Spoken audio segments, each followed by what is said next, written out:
It was then that Chrylsis hit upon the idea, the notion, to help them. And this is where the seed of an idea would become a blight to existence, and eventually flourish into one who would be the destroyer of all. Daemons were born of instinct, of hunger, and needed to feed. His plan was a simple one: to give them what they sought so they would no longer burn with their hunger, no longer need to feed, to kill, to annihilate. He would make them as he, one of his host. The source agreed after much time, and a sliver of the source was gifted to Chrylsis upon a prime place created for this occasion, so that the plan could be born into reality.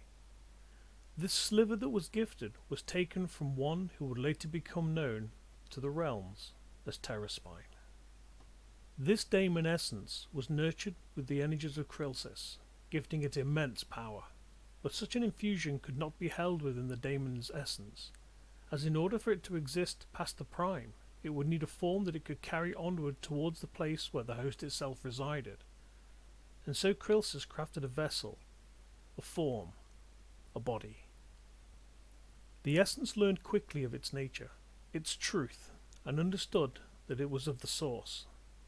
It traversed the demonic planes briefly in order to see what had borne it, but the source could only be viewed afar as a speck of raw power, unreachable even by those who were true daemons. This half-breed could no longer nest deep enough within the magical planes to see its creator, and realize that, despite its power, it could never know that which the rest of its kind knew: the hunger for existence. The seeds of anger began to grow. Why had this being borne him and given him to another? Why had the other made chains that would hold him for an eternity at bay from his own progenitor? Why had they both consorted to bring him into existence, only to torment him with such vistas? Chrylsis watched on as the creation, born of hope, turned slowly to inward thoughts and began to question Chrylsis's actions as well as his own very existence.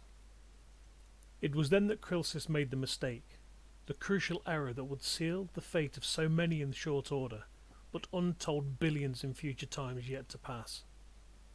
Chrylsis opened a gateway, a passage to the host, so that his creation could meet the others within the host, and see what marvels awaited him with his new form.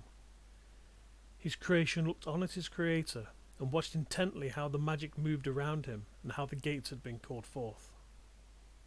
He would soon see what no daemon had ever seen, what none not of the host, not even the source itself, could ever know. It was his gift from Chrylsis, the knowledge of existence, and he wanted it.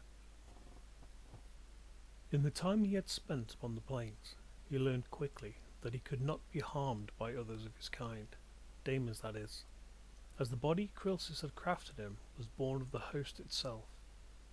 No daemonic magic could enter the place where the host resided, as there was no way of carrying it through the barriers that protected them, and there was also no way of penetrating that which was known as the void.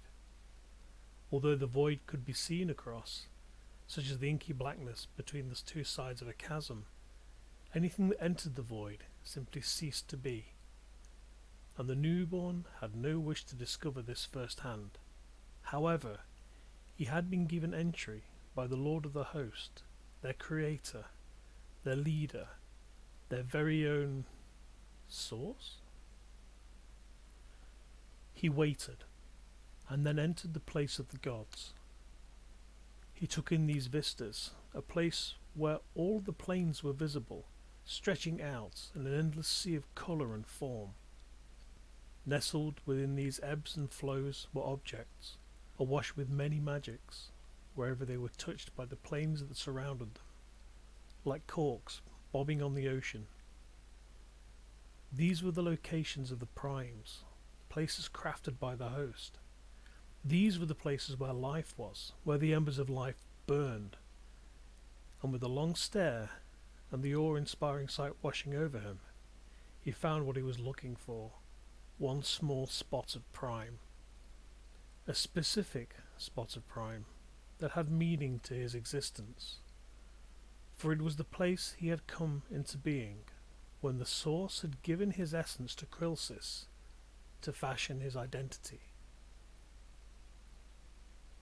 He asked if that was the place where he had been born into this shell, and Chrylsis assured him that the place he had seen was indeed the place of his origins.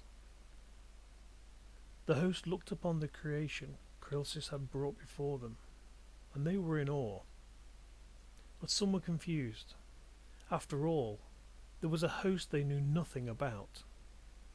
Chrylsis called them all together so he could introduce them to their new member, and this is where the mistake became apparent.